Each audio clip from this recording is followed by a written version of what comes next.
Hi, and welcome to 911professor.com's segment on the Perfex test, or often misspoken as the Prefex test. That's not what it's called.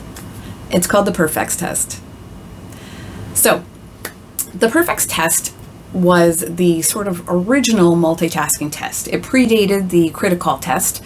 It is, and when I say predated, I mean like heavily predated. It is very antiquated. The company that made the Perfex test is done. It's gone out of business. It went out of business decades ago. So there aren't any sort of advancements that have come through. All of the Perfex tests that I've seen that are still in circulation, and they are still in circulation, use cassette tapes. If that's going to give you a broad idea. And there's no computer use in it. It's a pencil. So cassette tapes and a pencil is where we're at for the Perfex test. Now, there are many managers out there that run communication centers that are so adamant that the Perfex test is still a great assessment of a communicator's skill sets. And while I don't disagree on the fact that it does certainly assess a lot of different skills, what I don't love about it is that it's handwritten. And our job as communicators is no longer handwritten. So there are some people that will fail the Perfex test because they suck at writing by hand, because they're good at typing, and that, lack of skill in my mind really shouldn't impact their grade or their capabilities as a dispatcher. Now, that being said, it's still out there. So there are people that contact us regularly wondering, what is this Perfex test? So let me tell you about it. It's handwritten. You sit down in front of this frightening old machine. It looks like a play school version of a NASA computer from 1965. So it looks like a NASA computer from 1965. It's got like big buttons and dials and things and a microphone. And then there's a cassette tape, and then there's a paper and pen and a few other objects around the space. And what happens is they basically hit play.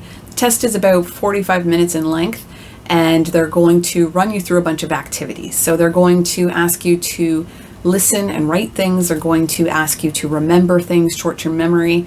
They're going to give you instructions on how to push different buttons on the machine in different sequences and do different tasks. And what they're trying to do, and they do them like more and more quickly, is that they're trying to assess your ability to listen and follow instructions.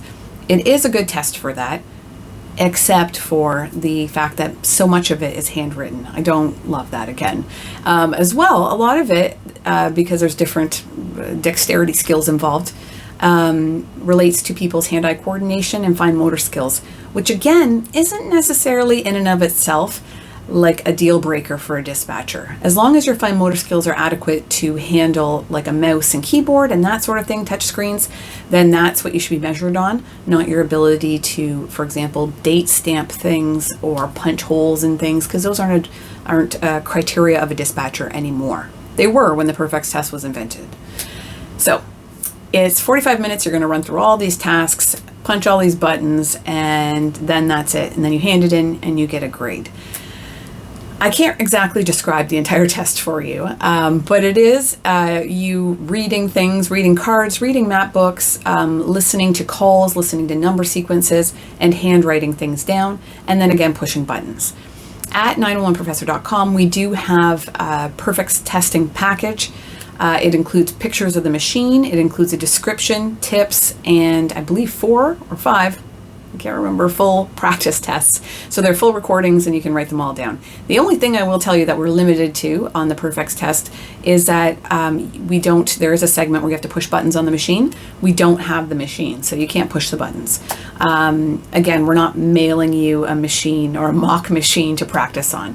But we do describe it to you and show you a picture of it so that you can at least be aware and ready to anticipate what it's going to be like when you walk in. That is the Perfex test in a nutshell.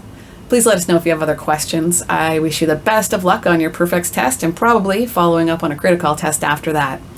Check us out, watch our videos, subscribe please, and good luck in your 911 career.